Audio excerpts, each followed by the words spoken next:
Not trying to toot my own horn here or anything, but this may be the only favorites video in the history of YouTube that will cost you $0. Happy question mark day of 12 days of Vlogmas, my YouTube family. It is your girl T, aka the nappy-headed jojoba. Not nappy, not jojoba.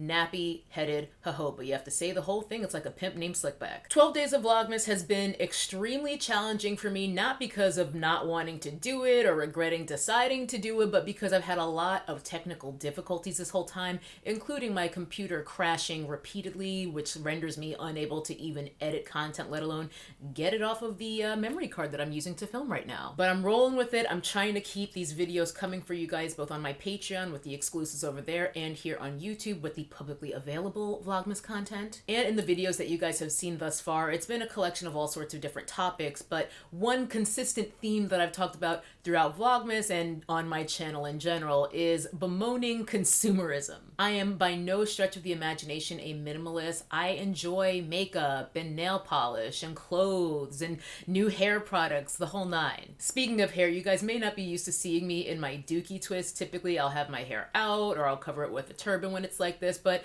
what can I say? In 2021, I guess I'm trying to normalize Dookie twist. Normalize Dookie twist. As I said, it is freshly washed and it is still not dry, and my Afro texture friend will know this is a method to keep my hair stretched so that it doesn't all the way up to my head. Anyway, the work I've been doing over the past several years at this point on just generally spending less, working on not buying things that I will regret later, because that's the key. Again, not a minimalist, but I don't want to buy things so impulsively that I then regret them. And in keeping this focus, I've realized that there are so many things that I love that have brought me joy, especially over this past year in 2020, that cost nothing. Because we live under this yoke of capitalism, there is this perception that having more means that you're worth more. Having more things somehow adds value to your life. But being broke doesn't mean that you have nothing to offer. In other words, your net worth should not affect your self-worth. So and I know a lot of you are working on deprogramming ourselves from believing that there's any sort of correlation. Flex, culture, and social media imagery writ large, not a huge help. So as I said a second ago, I was reflecting on 2020 and a lot of my favorites, a lot of my favorite things, a lot of the things that sparked joy for me, as Marie Kondo would say. And many of them have nothing to do with buying things. Like I said, not having a lot of money doesn't mean that you have nothing to offer. And so many of you guys are so sweet. You ask me in the comments all the time, what can you do to support me? How can you help my channel? How can you help me? And I more or less always say the same thing. You guys support me by watching my video and even leaving that comment. If you want to support one of your parasocial friends, the best way you can do that is by sharing their video or their channel link. That costs $0. And of course, there's the usual liking, commenting, subscribing, all of that. But one of my favorite things of 2020 has absolutely been something that cost me $0, and that has been shouting out other YouTube channels and content creators who I really, really love. Again, not new behavior for me. My OGs will know that I've always shouted out channels that I love since day none, but it's definitely something that I've made a point to do this year, where it wasn't just something that I did because it was correct, but because I wanted to make sure I was actively trying to give other people a boost. And half the time it's people who have way bigger followings than I do anyway. But it's not even just from the perspective of, oh, how can I help this person? It's about sharing something that I really love and enjoy with other people who might love and enjoy it as well. And I'll get into some specifics a bit later in this video. The next favorite that cost me and will cost you nothing is my library card, or technically library cards. I have always loved books and being around books. When I was younger and working retail, I usually worked at bookstores because it just made me happy. But in my adult life, you know, once I got more into my career and working like 40, 50, 60 hours a week and things then changed, and I really, really fell off my reading. But throughout 2020, I would say I probably read more books in this year than I have in the past 5 years combined. And I could be reading more, but I've noticed that I tend to go on reading binges where I just won't want any screens once I'm done with my work for the day, and I will just have my nose in a book every day for like 3 weeks straight, and then I'll read like 4 books in 3 weeks, and then after that,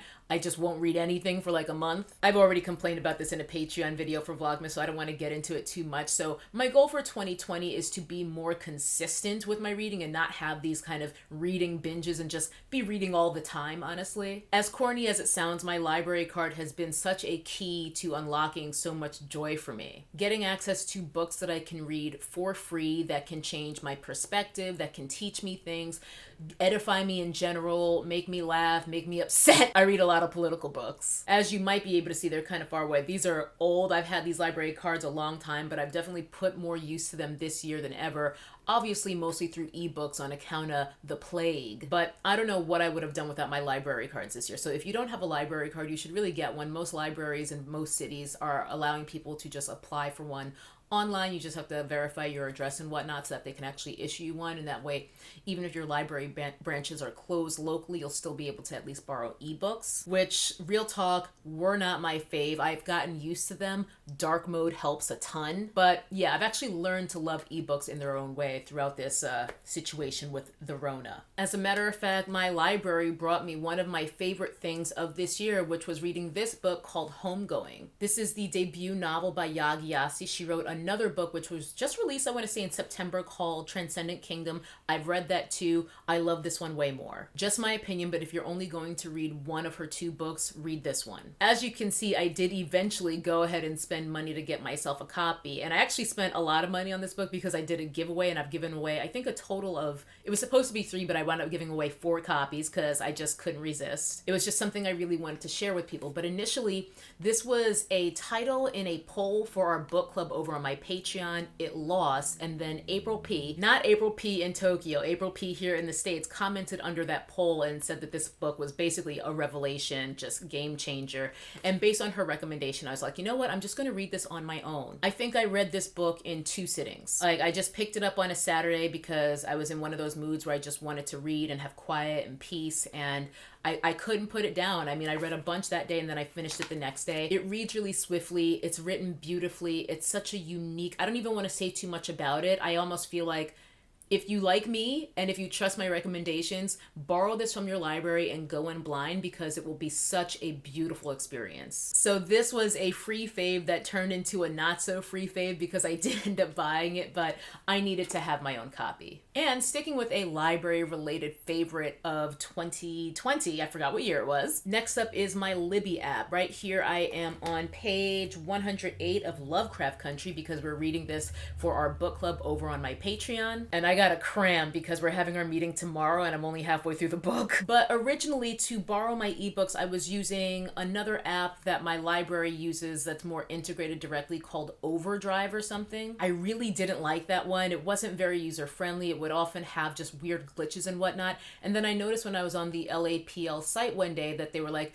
borrow ebooks through Overdrive or Libby. And I was like, let me give this Libby a shot because it can't be any worse than Overdrive. And in fact, it's way, way better. What's cool about Libby is, and this sounds so sponsored, but it isn't, it allows me to put in my different library cards for all the 3 libraries that I have, and I can see who has what available when. I can place holds. I can suspend holds if I need a little bit more time before I'm ready to read something. And I can manage all of my library cards in one place. And as I just showed you with Lovecraft Country, you can also read books directly within the app. And the interface is really nice because I've tried some other library apps like Hoopla. Really don't like that one. I mean, I use it when I need to because I can't get something somewhere else. But Hoopla, their interface, not great. And of course, Kindle is probably the most accessible one because with my library, with the LA Public Library, they typically would deliver the books through Kindle. So you manage your account with Overdrive that I just mentioned, and they actually deliver the book to Kindle because there's a Kindle app that you can get for free. But I would say it's kind of nice to have everything in Libby because Libby also offers that option to deliver the ebooks to Kindle, but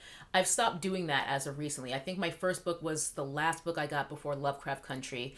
And yeah, it works just as well as Kindle. I might even like it more than Kindle, so why do I need to be fucking around in one of Jeff Bezos' softwares, huh? My next 100% free favorite and suggestion for you is to join a book club. Now, not all book clubs are free, and indeed this one is a bit sneaky of me because my main book club is the one through my Patreon, so obviously that's not free. However, if you're just looking for a way to be more accountable and to have another community, because especially with the way our lives have changed this year, I feel like finding communities where you feel like you have things in common with people and where you have just people with whom you can connect, it's so important. So even if you're not interested or able to join a book club through someone's Patreon where you might have to pay some money, there, you can start your own book club, and there's also lots of other free book clubs around, often through your local library. You'll have to do your own research, but depending on what your interests are, I'm pretty sure you'll be able to find a book club where you don't have to join someone's Patreon or pay any money to have that community. Matter of fact, I'm kind of cheating on my Patreon book club because I am reading a book for a different book club. I kind of feel like I'm cheating on my Patreon fam a little bit, but I have been dibble dabbling and looking at some other book clubs that are generally more focused on political education. My political education is a huge part of my life. It's been a huge part of my personal fulfillment in 2020, and it has a lot to do with the books that I was reading, solo dolo, separate from our book club on my Patreon. So in that pursuit, I have been looking around to find a good book club for me that kind of aligns with my interests politically and that will help me be more consistent, as I was saying earlier, so that even when we're in between books, or maybe I've already finished the book for our Patreon book club, I still am reading at least something else. Coming in hot with another corny favorite after my library card, my book club, Sunshine. I think it goes without saying that shelter-in-place orders are not necessarily what a lot of us are used to, but because I have a dog, I'm still outside a couple times a day just because I need to walk her. And I gotta say, when you spend so much of your life, probably an unprecedented amount of your life, at home, in front of a screen, Zoom meeting after Zoom meeting after Zoom meeting. For me, at least, it's created an unprecedented level of appreciation for just feeling some sunshine on my face. Well, not on my face because I wear a sun hat, but you take my point. It's really important to just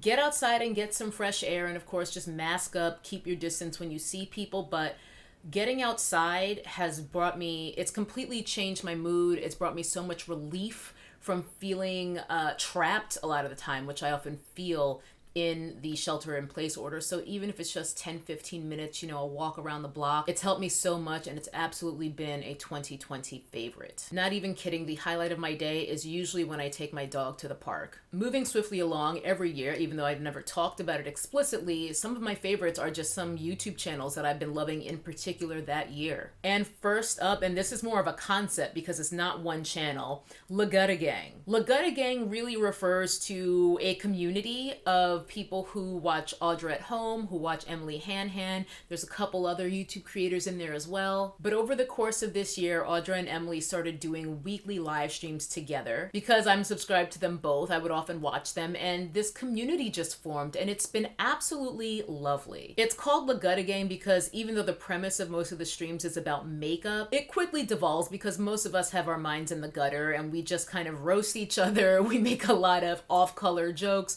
We have a good time. I actually had the pleasure of doing a Kill the Colonizers Day live stream with Audra and Emily and Lagutta Gang in the chat, and it was just so much fun. It was exactly the way I wanted to spend that day. I also want to shout out my girl Yolanda. She's actually part of Lagutta Gang, and she just started her own YouTube channel, and she's been posting quite a bit lately. She's also doing a podcast with another member of Lagutta Gang, Yanni Rowe, called The Sis Haven, and I could go on all day about all the people I love in Lagutta Gang, so I'm going to keep it short and give you one more, and that is Emily Original. We call her Eeyore for short because it's just easier so that we don't get her confused with Emily Han. We got a couple Emilys in Lagutta, okay? So it's just been really cool to have other friends who are also figuring out their YouTube shit right along with me. Some other faves would obviously be Mel Thompson, Kelsey Brianna J, and Alicia, aka Kinky Sweat. Considering I just did a video a few days ago complaining about all the crap that they made me buy but that I actually still high-key love, y'all know I already love them. I also watch a good deal of political content and get a lot of my news from independent journalists here on YouTube,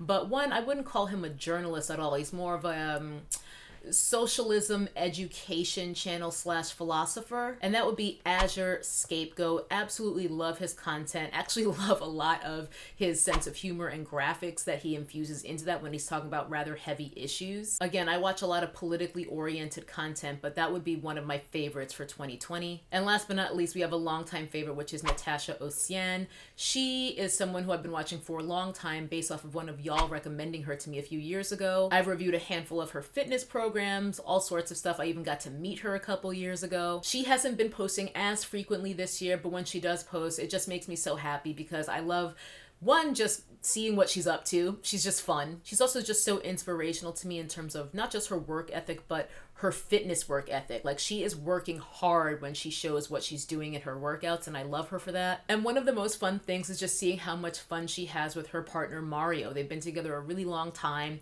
He's been in her videos for a really long time, and it's just so fun to see that they just like each other, and it's so fun to see a couple that genuinely likes each other. Again, totally free faves because YouTube is free, and if you really want to support someone and you don't have the coin, watch an ad or two, let it play on mute, and that is supporting because every view, every click, every share, every follow, it adds up. Last but not least is Instagram, which is a platform that I high-key hate, but that I also use a lot. I wish I could see a side-by-side comparing my Instagram feed of today to of 2 years ago, because as time has gone on, I'm more or less done with celebrities, full stop. And I'm also done with a lot of people who I actually know in real life. But my IG feed, you know, aside from the ads that are basically every other post, it's just like real content ad, real content ad. But aside from suffering through all the advertisements that are lining Shark Fuckerberg's pockets, Instagram is still free. And when they're not deleting accounts that I love for speaking truth to power, which happens all the time, there are a lot of activists and basically just commie socialist people who I follow who bring me a lot of joy.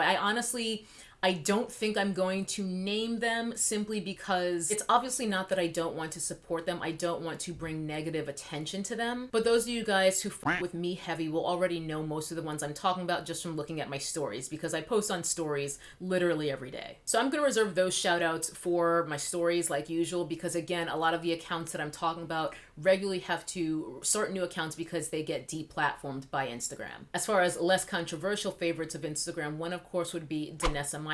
She is a makeup artist and brand owner. I've talked about her a number of times. I like a lot of her products, but I really, really love her work. She's a Black woman. I believe she is in her 40s, and she didn't even really get into beauty until she was already grown, had already had a career in corporate America, and then left it to pursue her dream. Her work is so immediately identifiable and unique to her style, and her work with skin is above and beyond. Another makeup artist I really enjoy is Tomina Makeup. I don't know if I'm pronouncing that correctly. I believe she's based in Russia. Really, really dramatic styles of makeup, very, very eye makeup focused. But again, someone who whenever her work comes up in my feed, I don't even need to see her name above the post. Like, I can recognize her work immediately. I get a lot of inspiration for her in terms of creative color combinations and things I might want to try. And I have bookmarked so many of her looks to try later and still haven't done them. Next up on my list is a makeup artist who I guess I put on here before I realized that she did blackface. So we're going to skip over Linda Hallberg and move on to Finding Paula, who is a Black woman. She is the creator of the head wraps line Fum Jum. I was this close to putting on a head wrap from that brand today, in fact, and then I decided again, we're normalizing Dookie twists. Her Finding Paula account is more of her style blog than anything. So you'll often see her wearing head wraps from her brand and whatnot, but a lot of it is just serving looks. Again, someone who I've bookmarked a lot of times just as fashion inspiration. Similarly, Yamiko, who I believe is based in the UK, don't know if I'm pronouncing her name correctly, but breathtaking style. A bit more preppy than what I tend to go for, but I still feel like I draw a lot of style inspiration from her, and I just love how put together she always looks. She always just looks impeccable. Couple more IG accounts that were favorites of 2020 for me. Sasha fucking Velour. I believe Sasha Velour is another drag queen who rose to prominence through Drag Race. This is gonna sound crazy, I know, but I've actually never seen Drag Race. I don't have access to it. Like, I don't have one of the services that I would need to be able to watch it, and I also just don't have channels. Like, I don't have cable, so I've only seen clips, but I came to know Sasha Velour some other way. A lot of the drag queens from Drag Race go on to have huge careers after the show, and Drag Race is honestly just a launching pad for them. I mean, there's so many drag queens who I follow who were on Drag Race, and I've never seen them on Drag Race, and Sasha Velour is one of them. I feel like Sasha Velour is just someone who does their own thing with drag in such an interesting and provocative way. And when I've seen interviews with Sasha, I just love what they have to say about their perspectives on gender. And honestly, I could listen to Sasha talk about anything. Sasha Velour is just a fascinating person to me, and someone whom I hope to, when the world is back to whatever it's going to be, when we can actually go places, I hope to go see a live show of Sasha's one day. Next up is Bob the Drag Queen, and this is someone who I probably should have put in YouTube, but I didn't really know Bob had a YouTube channel until relatively recently. Just started watching it and I had a whole night where I was just binge watching Bob the Drag Queen's videos and laughing my ass off. If you had a bad day, go watch some Bob and he'll get you right as rain. Two last favorites from Instagram in the music space, and the first would be Chica. Her IG name is Chicology, but I just fucking love her. I talked about her a pretty long time ago. I think the first time I ever mentioned my love of Chica was in response to Jermaine Dupri's moronic comments about stripper rappers. I'll link that live here, but Chica is someone who I followed probably shortly after she went viral for her response to Kanye West's "slavery was a choice" comment. I think that was kind of what put her on a lot of people's radar. I followed her ever since then. Now she's making serious moves. She's also very active in social justice. She's been at some protests. She does live streams that are always entertaining. Chica is so inspirational to me because she's just so confident and rooted in herself beyond her years. I wasn't even close to being where she's at until I was about to turn 30. She's funny, she's multi-talented, and she's fun. Like, she's just fun to hang out with on her lives whenever she decides to do them, and she just does them randomly, and this is why you should follow. Now, Bob the Drag Queen, kind of a celebrity. Sasha Velour, kind of a celebrity. Chicology, kind of a celebrity. This last person is absolutely a celebrity, and she's one of the last celebrities that I'm still putting up with. And she stuck with me. I'm talking about Missy Elliott. Missy Elliott's Instagram feed consistently makes me smile. She's not a daily poster. Her posts are whatever, whenever. But whenever she posts, it makes me happy. She does a lot of reposting of people doing choreography to her music, recreating iconic scenes from her videos, even just rehearsals with her dancers where she wants to gas up her dancers for being as dope as they are. I just love Missy so much. I feel like she's so underrated, and you can fight me on this. I feel that Missy Elliott is as influential as the Beatles. Actually, don't fight me on it, because if you disagree, you're just f***ing wrong. Leave me alone. The amount of influence that she's had over the decades of her career is unreasonable. Like, it's just unreasonable. And yet she strikes me as someone who's still very down to earth. Like I said, half of her posts are about her talking about how dope her dancers are and how hard they work. And I would say another 25% are of just people she's reposting because she's so excited to see them enjoying her music and doing choreography to it. And even in so doing, she's not posting some bullshit. Like, all the videos are really cool and shit that I actually do want to see. So yeah, even if I'm one of the only people out here trying to do it, I'm trying to wave Missy's banner and get people to give her her roses now. And that is it. That wraps up my favorites of 2020, all of which cost $0, except of course for the one book I bought, but I did read it for free originally. I know that this is a peculiar approach for a 2020 favorites video, but I'm really just trying to find a balance between talking about those frivolous material things that I do like and that do make me happy, but also making sure that I'm mindful to be aware that things are just things, and buying a new lip gloss absolutely does not bring me more joy than spending more time with my friends in Lagutta Gang or reading a great book and getting a better sense of the world around me. Anyway, that is going to do it, so I will leave you with a few reminders before I go. Stay safe, stay dangerous, and never trust anyone with a Morphe code. Bye-bye. That's a nappy-headed hose there, I'm going to tell you that now.